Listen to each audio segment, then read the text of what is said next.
देखिए, आज से 120 साल कबल 1890 में हमारी दरगाह शरीफ के जो सज्जादा नशीन थे हज़रत सूफ़ी मियाँ साहब सरमस, तो इसीलिए हमको अपने हक़ की आवाज़ बुलंद करना पड़ा, हमको अपने हक़ के लिए लड़ना पड़ा और उस मसनद सज्जाद की व तौलियत की हिफाजत के लिए हमने ये बीड़ा उठाया।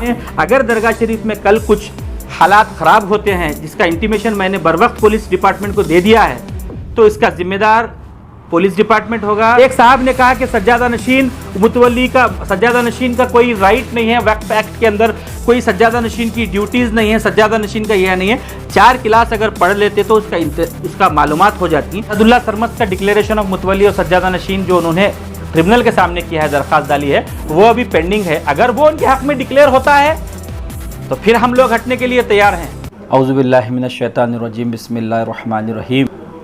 आज सुबह एक वीडियो नज़र से गुज़रा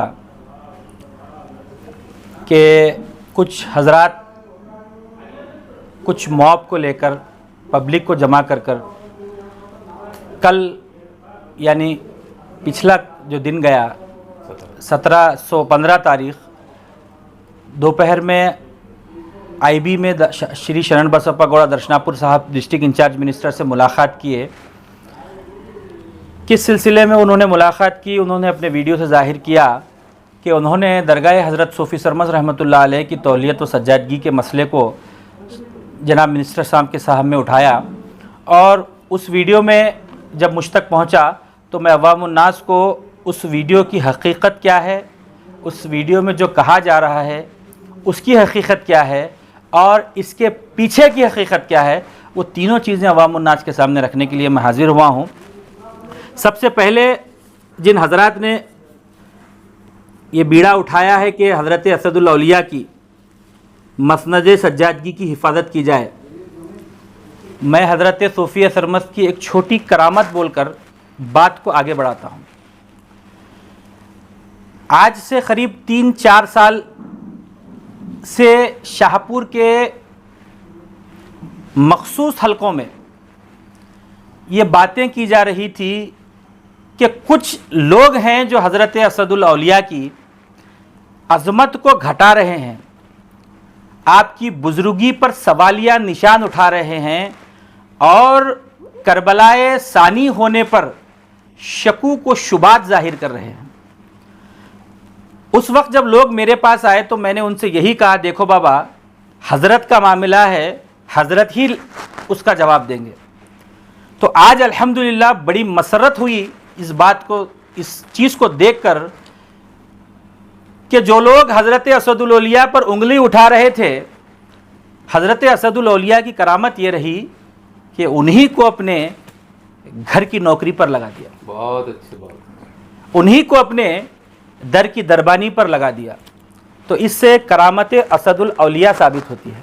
अब रही बात उस वीडियो की कि उन्होंने जाकर मिनिस्टर साहब को कहा कि मुतवल्ली साहब सज्जादा नशीन के राइट्स को सरप्रस्त दबा रहे हैं और जो है ना मैन पावर और मसल पावर का इस्तेमाल कर रहे हैं, मनी पावर का इस्तेमाल कर रहे हैं। ये एलिगेशन उन्हें मुझ पर लगाया। तो मैं अपने वकला से बात कर उसका डिफॉर्मेशन अगर होता है तो मैं वो जो कानूनी चाराजोई है मैं वो करूँगा। मगर मैं आपके सामने अवामुन्नास के सामने क्लियर कर रहा हूँ कि जो पोस्टर रिलीज़ हुआ है कि कल दरगाह शरीफ में एक तकरीब मुनक़िद है कि सज्जादा नशीनी, जानशीनी सज्जादा नशीनी के असदुल्ला सरमस साहब अपने फ़र्जंद सैयद शाह ग़ियासुद्दीन सरमस को जानशीन मुक़र्रर कर रहे हैं और अपना सज्जादा नशीन बना रहे हैं, दरगाह शरीफ का सज्जादा नशीन बना रहे हैं। तो जब यह बात मुझ तक पहुँची तो बहैसियत मुतवल्ली व सज्जादा नशीन बारगाह असदुल औलिया में अपनी ज़िम्मेदारी समझा कि मैंने फ़ौरन इस बात की इत्तला अथॉरिटीज़ को दी। सुप्रिटेंडेंट ऑफ पुलिस को मैंने कंप्लेंट की, CPI साहब को मैंने इस बात की इन्फॉर्मेशन दी और वक्फ बोर्ड अथॉरिटीज़ को भी मैंने इस इल्लीगल गैदरिंग की जो है ना इत्तला दी, ताकि आने वाले दिनों में अगर ये लोग कुछ ऐसे गलत हरकतें कर गुजरें तो आगे कानूनी चाराजोई करने में तकलीफ़ ना हो। ऐसा कोई प्रोग्राम दरगाह शरीफ में मुनक़िद नहीं किया जा रहा है। ये लोग मुख्तलिफ़ लोगों को मुख्तलिफ़ बातें कर कर कुछ लोगों को नियाज़ की बहाने बुला रहे हैं, कुछ लोगों को कह रहे हैं कि खिलाफत का प्रोग्राम है, कुछ लोगों को कह रहे हैं कि दरगाह शरीफ में जो है ना आना है, कुछ लोगों को कह रहे हैं कि दरगाह शरीफ में जानशीनी दी जा रही है। ऐसा मुख्तलिफ़ लोगों को मुख्तलिफ़ बातें कर कर दरगाह शरीफ में कल जमा करना और दरगाह शरीफ में लॉ एंड ऑर्डर को डिस्टर्ब करना, ये इनका मुझ ज़ाहिर हो रहा है वीडियो से कि इनका मकसद है। और रही बात, ये लोग कह रहे हैं कि पूरी अव्वामुन्नास हमारे साथ है और तमाम अव्वाम जाकर दरगाह शरीफ में ये मासूम बच्चे को इसका हक़ दिलाएगी। तो मैं उन लोगों से कहना चाहता हूं कि अगर अव्वाम ही हक़ दिलाने पर आ गई तो फिर अदालतें क्या काम की हैं। अगर आपको हक़ दिलाना है तो आप अदालतों से रुजू हो जाइए, क़ानून को अपने हाथ में मत लीजिए, क़ानून के साथ रहिए। अब रही बात असदुल्ला सरमद साहब की कि असदुल्ला सरमद साहब का जो application for the appointment of मुतवल्ली एंड सज्जादा नशीन उन्होंने जो फाइल किया था वो रिजेक्ट हो चुका है 2019 में। उसका सर्टिफाइड कॉपी मैंने अथॉरिटीज़ को दे दिया है। जब ये एप्लीकेशन अपॉइंटमेंट ऑफ मुतवल्ली रिजेक्ट हो गया, मुतवल्ली एंड सज्जादा नशीन, उसके बाद मुझे कर्नाटका स्टेट बोर्ड ऑफ औक़ाफ़ ने मुतवल्ली व सज्जादा नशीन मुकर्रर किया। मेरे ऑर्डर में मुतवल्ली है, मगर मुतवल्ली के साथ साथ मैंने सज्जादा नशीन के भी राइट्स परफॉर्म किए हैं। चूँकि सेक्शन 3I के तहत कर्नाटका वक्फ सेंट्रल वक्फ एक्ट 1995 3I जो डेफिनेशन ऑफ मुतवल्ली है उसके अंदर क्लियर है एक्ट के मुतवल्ली इंक्लूड्स द राइट ऑफ सज्जादा नशीन। ये लोग गुमराह कर रहे हैं अवाम को कि सज्जादा अलग है मुतवल्ली अलग है, ऐसा कुछ भी नहीं है। मुतवल्ली एंड सज्जादा नशीन both are the different posters but they can be combined in one person. तो मेरे केस में ये दोनों पोस्ट मैं एंजॉय कर रहा हूँ, दोनों पोस्ट की खिदमत मैं कर रहा हूँ। उसी ताल्लुक़ से कई साल का रिकॉर्ड्स हमारे पास मौजूद है और इस साल भी उर्स शरीफ के लिए हमने वक्फ बोर्ड को जो एज यूजुअल रिपोर्ट दी जाती है लेटर पुलिस बंदोबस्त का वो भी हासिल किया है। मगर चूँकि ये लोग उर्स शरीफ के लिए एक माहौल पैदा करना चाहते हैं और इसीलिए इन्होंने एक इलीगल गैदरिंग का जो है ना दरगाह शरीफ में प्रोग्राम मुनक़िद किया है, जिसका परमिशन ना मुझसे लिया है ना वक्फ अथॉरिटीज़ से लिया है। चूँकि दरगाह हमारी गेज़िट नोटिफाइड वक्फ प्रॉपर्टी है तो इनको चाहिए कि पहले मुतवल्ली व सज्जादा नशीन से वो परमिशन लें, उसके बाद अगर वो परमिशन देता है तो फिर कोई प्रोग्राम वहाँ पर मुनक़िद किया जा सकता है। तीसरी बात कि मौसूफ़ ने कहा कि मैं सिर्फ सज्जादा नशीन हूँ, मुतवल्ली हूँ, सज्जादा नशीन नहीं हूँ।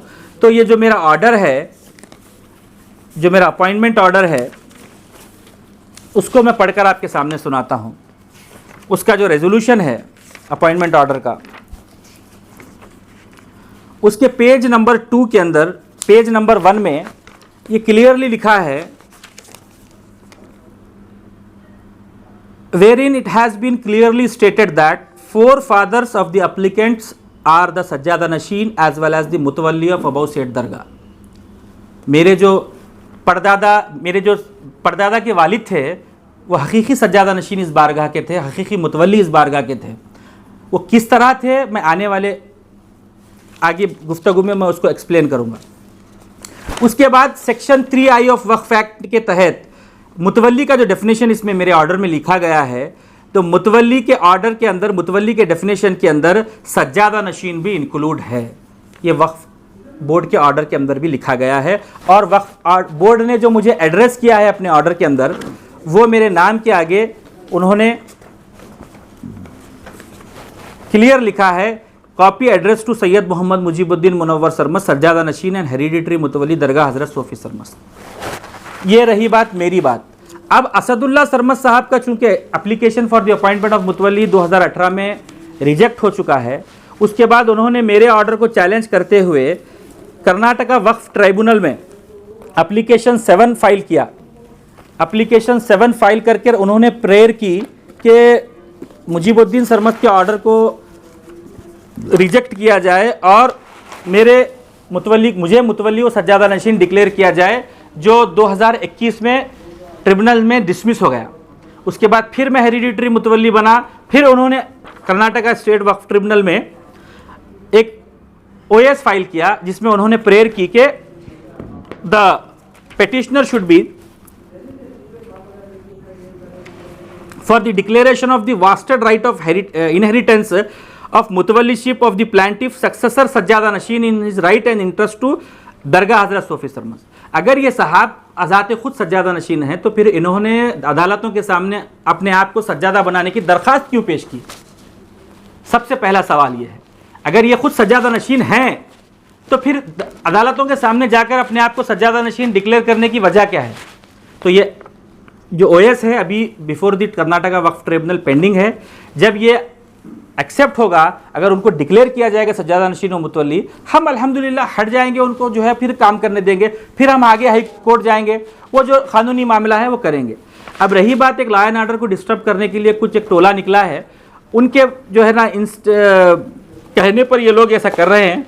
दूसरी बात, इसी ताल्लुक से कर्नाटका स्टेट बोर्ड ऑफ औकाफ ने मुझे 2021 में एक सर्विस रेंडरिंग सर्टिफिकेट भी इशू किया था मेरे एप्लीकेशन पर, जिसमें मैंने पूछा था कि सर्विस रेंडरिंग सर्टिफिकेट इशू की जाए, तो वक्फ ऑफिसर ने सर्विस रेंडरिंग सर्टिफिकेट इशू की। उसका ये मफहूम है, this is to certified that जनाब सैयद मोहम्मद मुजीबुद्दीन सरमस्त सज्जादा नशीन एंड मुतवल्ली दरगाह हजरत सूफी सरमस्त रहमतुल्लाह अलैह is rendering the service as a सज्जादा नशीन एंड मुतवल्ली टू द अबाउ सेड दरगाह from past to till date सेटिस्फैक्टरली।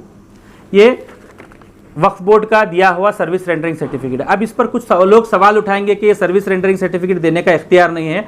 मैं उन लोगों से ये कहूँगा कि वो लोग जाएं और अपने वालिद साहब ने जो एप्लीकेशन वक्फ बोर्ड में दिया था उसके एनेक्स्चर को चेक करें कि उनके दादा के पास भी ये सर्विस रेंडरिंग सर्टिफिकेट है जो कर्नाटका वक्फ ऑफिस यादगीर ने इशू की थी, गुलबर्गा ने इशू की थी। तो कहना बड़ा आसान है मगर उसको साबित करना बड़ा मुश्किल है। तीसरी बात, ये जो सेम हजरत हैं असदुल्ला सरमस्त ने, इन्होंने 26 तारीख 2025 8वां महीना 2025 को सीएम ऑफिस में भी एक दरखास्त दी थी मेरे खिलाफ कि कहा था कि मुजीबुद्दीन सरमस्त को दरगाह उर्स सूफी सरमस्त के जो सज्जादा नशीन मुतवल्ली और उर्स की परमिशन दी गई है उसको रद्द किया जाए और जो है ना इसकी इंक्वायरी की जाए। तो सीएम ऑफिस से इंक्वायरी का लेटर और इसका एक फॉरवर्डिंग लेटर वक्फ बोर्ड को गया। वक्फ बोर्ड ने उसको रिकॉर्ड को वेरीफाई कर 15 तारीख 9वें महीने 2025 में special officer on special duty honourable chief minister of Karnataka को इसका रिप्लाई दिया। रिप्लाई क्या था? With reference to the above subject, this is to bring to your kind notice that the Karnataka state board of Waqf vide order so and so appointed Shri Syed Mohammed Mujibuddin Munawwar Sarmast सज्जादा Nasheen as a hereditary mutawalli to the above said dargah. Further, the applicant Sayyid Asadullah Sarmast, son of Sayyid Ghayasuddin Sarmast, Taluqa Shahpur, district Yadgir, is at liberty to approach the competent authority as per the provision of the act. अगर असदुल्ला सरमस्त को इस order के तहत या सज्जादा नशीनी के और दो मुतवल्ली के जो ऑर्डर हैं इसके खिलाफ अगर कुछ काम करना है, अगर इनको कुछ इस पे आपत्ति जाहिर करना है तो वक्फ एक्ट में जो रेमेडी दी गई है वक्फ ट्रिब्यूनल की उसको अप्रोच करना चाहिए। ये कहकर जो है रिपोर्ट दी गई, शायद उनको वहाँ से इंडोर्समेंट इशू हो जाएगा। ये रही बात तीसरी। और एक बात जो ये लोग कह रहे हैं कि असद बाबा के वालिद उनके वालिद यानी 4 पुश्त का जिक्र कर रहे हैं कि वो सज्जादा नशीन थे और मुतवल्ली थे। तो इसके ताल्लुक़ से मैं लोगों को अब तक मैंने कभी ये बात नहीं की, मगर चूँकि बात बाज़ार में आ चुकी है मैं ये अपना फ़र्ज़ समझता हूँ कि अपनी ये बात को अवाम के सामने रखूँ ताकि अवाम खुद इसका फ़ैसला करे। देखिए, आज से 120 साल कबल 1890 में हमारी दरगाह शरीफ के जो सज्जादा नशीन थे हज़रत सूफ़ी मियाँ साहब सरमस्त, उनके 3 बेटे हुए। मियाँ साहब सरमस्त के 3 बेटे हुए, एक मुनव्वर सरमस्त, एक इमामुद्दीन सरमस्त, एक गुलाम रसूल सरमस्त। ये जो मुनव्वर सरमस्त हैं इनके एक बेटे हुए असदुल्ला सरमस्त और इमामुद्दीन सरमस्त के 2 बेटे हुए, एक मुनव्वर बादशाह सरमस्त और एक दादे पीर सरमस्त। हुआ ये कि इमाम मियाँ साहब सरमस्त की हयात में मुनव्वर सरमस्त इंतकाल कर गए और असदुल्ला सरमस्त महरूमुल विर्स हो गए। शरा के हिसाब से जब दादा के हयात में पोतरे का इंतकाल हो जाता है तो वह महरूमुल विर्स हो जाता है, विरासत में उसका कोई हिस्सा नहीं होता। अब ये साहब लिख रहे हैं कि मौरूसी सज्जादा नशीन, आपकी मौरूसियत 5 नस्ल पहले ख़त्म हो चुकी थी। अगर वो मौरूसियत उस वक्त ख़त्म हो चुकी है अज़रूए शरा, तो आपने 5 नस्ल जो सज्जादगी की है वो तमाम खिलाफ शरा काम किया है। और उसके बाद मियाँ साहब सरमस्त ने मेरे जो दादा के दादा हैं सैयद इमामुद्दीन सरमस्त, उनको अपना जानशीन व खलीफा बनाया, सज्जादा नशीन बनाया। उसके बाद इमामुद्दीन सरमस्त ने अपने बड़े भाई के बेटे को सज्जादा नशीनी अता की, जो महरूमुल विर्स हुआ था, अपनी खिलाफत देकर उसको सज्जादा नशीनी वो तौलियत अता की, जो मेरे घर का हक था। इसीलिए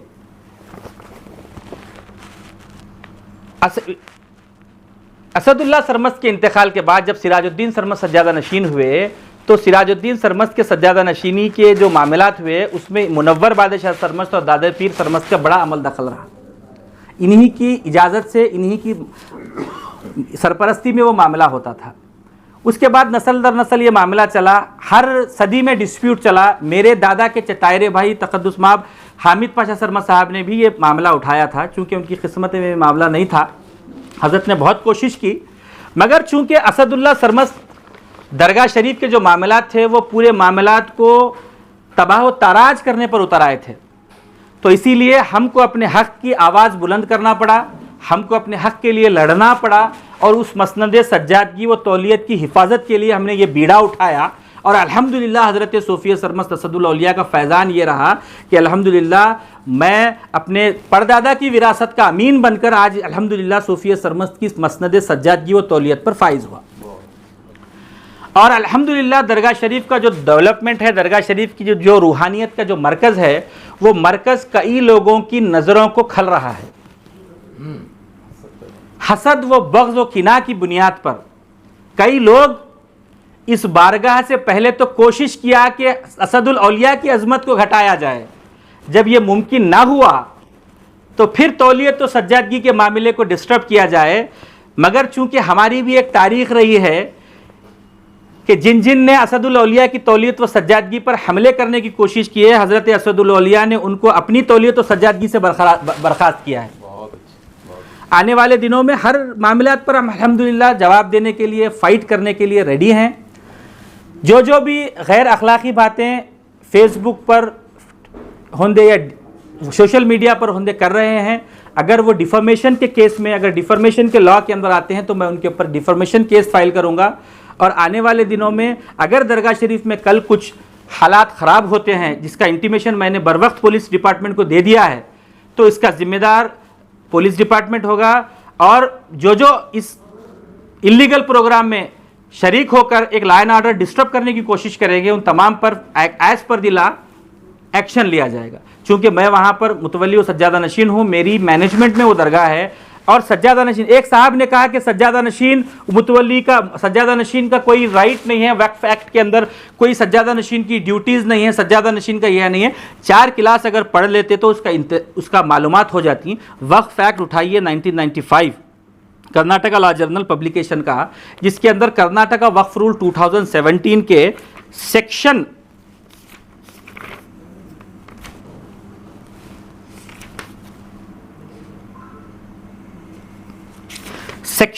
2 में जाइए। सेक्शन 2 में जाकर आप सज्जादा नशीन का डेफिनेशन चेक कीजिए। उसमें क्लियर सज्जादा नशीन का डेफिनेशन लिखा गया है कि Sajjada Nasheen means spiritual superior of dargah and in charge of spiritual affairs of dargah. Mutawalli is a manager and caretaker and in charge of day to day affairs of the dargah. Sajjada Nasheen is a spiritual head and in charge of all the religious duties of the dargah. At this time मैं सज्जादा नशीन वो मुतवल्ली हूँ, appointed by the Karnataka State Board of Waqaf Bangalore and authorized by the Karnataka State Board। अगर दरगाह शरीफ में सज्जादा नशीनी के ताल्लुक से या मुतवल्लीशिप के ताल्लुक से कुछ हंगामा किया गया, एंटी सोशल एलिमेंट्स को गैदर कर कुछ किया गया, तो क़ानूनी तौर पर जो करना है अल्हम्दुलिल्लाह कानून के दरवाजे हमारे लिए खुले हैं, वो हम करेंगे। रही बात ये सज्जादा नशीन के राइट्स को अपहेल्ड करने की बात, 2022 में भी एक केस हुआ था। 2022 में भी मेरा order of appointment of mutawalli stay हो गया था। तो उस वक्त में भी Karnataka state board of Waqf ने मुझे दरगाह के religious function as a सज्जादा Nasheen करने की इजाज़त दी थी। तो मैंने 2022 में भी दरगाह शरीफ के उर्स शरीफ की जो संदल और ज़ियारत और चिरागां की जो रसूमात हैं मैंने अंजाम दिए थे। उस पर एक साहब सैयद शाह सिराजुद्दीन सरमस्त साहब ने मुझ पर कंटेम्प्ट फाइल किया था, मुझ पर और कर्नाटका स्टेट बोर्ड ऑफ वक़ाफ पर कंटेम्प्ट ऑफ कोर्ट फाइल किया था कि मुजीबुद्दीन साहब का order of appointment of mutawalli stay हो गया है, उसके बाद भी इन्होंने दरगाह शरीफ की तो सज्जादगी की, तो लिहाजा कंटेम्प्ट ऑफ कोर्ट होगा। तो कोर्ट ने हमें नोटिस जारी किए। उसके बाद honourable justice Mohammed Nawaz and honourable justice Rajesh Rai के बेंच ने इसको डिस्पोज ऑफ किया 7 सितंबर 2023 में, और अपनी फाइंडिंग्स में पेज नंबर 11 पर उन्होंने किया। ये ऑर्डर जो है CCC नंबर 200147 ऑफ 2022, इसमें उन्होंने कहा कि मैं पढ़ रहा हूं, it is the allegation of the complainant that the accused number 2 has no right to perform the religious activities of the dargah. इन्होंने भी ये मौसूफ ने जो कहा है कि रिलीजियस एक्टिविटीज नहीं कर सकते, तो इन्होंने भी कहा था कि it is the allegation of the complainant that the accused number 2 has no right to perform the religious activities of the dargah in the view of the interim order of stay granted by this court. क्योंकि इनकी मुतवल्लीशिप पर stay है, लिहाजा ये लोग सज्जादा नशीनी के rights भी perform नहीं कर सकते। However, he has performed the religious activity, उसके बावजूद भी मुजीबुद्दीन सरमस्त ने रिलीजियस एक्टिविटीज को परफॉर्म किया। Install name board near the dargah declaring him as a mutawalli and stating that he is entitled to receive the donation for the upcoming fairs. Further, the DOTs have offered the donation to him believing that he is a still mutawalli. However, respondent number 1 and 3 have categorically denied the by filing their affidavits. Respondent number 1 and 2 कौन है? वक्फ board और state वक्फ board, district वक्फ board और state वक्फ board. उन्होंने अपना ये case के अंदर एक एफिडेविट फाइल किया। क्या फाइल किया? Respondent number 1 and 3 have categorically denied by filing their affidavits that respondent number 2 has carried out such activities. उन्होंने ये नहीं किया कि मैंने मुतवल्ली सज्जादा नशीनी के राइट्स को परफॉर्म नहीं किया। वक्फ बोर्ड ने कहा कि हाँ, मुजीबुद्दीन सरमस्त ने सज्जादा नशीनी के राइट्स को परफॉर्म किया। They have unequally termed that the respondent number 2 has not acted as a mutawalli subsequently to the order of the interim order. He has not acted as a mutawalli on the one of the contention of the respondent number 2 is that he has not continued as a mutawalli by virtue of the interim order, but he has performed certain spiritual activities acting as a sajjada nashin. Respondent number 1 and 3 have not disputed that respondent number 2 was not sajjada nashin. तो मुजीबुद्दीन सरमस्त के जो ये है कि इन्होंने सज्जादा नशीन के roots को परफॉर्म किया है, तो honourable double bench high court of Karnataka ने उसको ऑब्जर्वेशन में लेते हुए कहा कि he is a Sajjada Nasheen is a spiritual superior of the dargah and in charge of spiritual affairs of the dargah, where we find that these functions are not similar to that of the mutawalli. जो 2022 में मैंने perform किए थे सज्जादा नशीन के, उसको Karnataka high court ने double bench ने अपहेल्ड किया, और ये जो कंटेम्प्ट पिटीशन थी, the contempt proceedings against the respondent numbers are dropped, तो केस को ड्रॉप कर दिया। तो हर महाज पर अल्हम्दुलिल्लाह सज्जादा नशीनी व तौलियत के मामलात सेटल्ड हैं। हाँ, असदुल्ला सरमस्त का डिक्लेरेशन ऑफ मुतवल्ली और सज्जादा नशीन जो उन्होंने ट्रिब्यूनल के सामने किया है, दरख्वास्त डाली है, वो अभी पेंडिंग है। अगर वो उनके हक में डिक्लेयर होता है तो फिर हम लोग हटने के लिए तैयार हैं। अगर अभी डिक्लेयर नहीं हुआ है तो लोगों को, अवाम को गुमराह ना करें। दरगाह शरीफ का पीसफुल मैनेजमेंट और जो पीसफुल माहौल चल रहा है, वो अपनी सेल्फ ईगो के लिए, अपनी हसद, बग़्ज़ और किना के लिए जो है ना अवाम उन्नास में लाकर जो है डिस्टर्बेंस क्रिएट ना करें। आप लोगों से मेरी यही गुजारिश है अवाम उन्नास से, कल का जो फंक्शन है वो दरगाह शरीफ में सिर्फ़ और सिर्फ इसलिए रखा गया है कि दरगाह शरीफ के माहौल को डिस्टर्ब किया जाए। वो बच्चे को खिलाफत देने से, वो बच्चे को अपना जानशीन बनाने से मुझे कोई एतराज़ नहीं है। वो अपने घर में ये फंक्शन कर सकते हैं या फिर और दूसरी जगह पर। चूँकि दरगाह शरीफ की सज्जादगी और तौलियत डिस्प्यूटेड में है, उनके और बीच में मेरे मुकदमा चल रहा है। I have been appointed as a mutawalli and सज्जादा Nasheen, उनका रिजेक्ट हो चुका है। तो इसलिए मैं अवाम उन्नास से कह रहा हूँ कि आप लोग गुमराह होकर ये लोगों के जो कहने पर आप मत आइए। हक दिलाने वालों को भी मैं कहना चाह रहा हूँ कि आप कोर्ट ऑफ लॉ में आप इसको फाइट कीजिए। कोर्ट ऑफ लॉ में आप देखिए, कोर्ट ऑफ लॉ का दरवाज़ा खटखटाइए। ये तमाम बातें कर कर मैं अपनी बात को मुख्तसर कर ये बात पर ख़त्म करता हूँ कि 1000 बरख गिरें लाख आंधियाँ उठें, 1000 बरख गिरें लाख आंधियाँ उठें, वो फूल खिल के रहेंगे जो खिलने वाले हैं। अस्सलाम।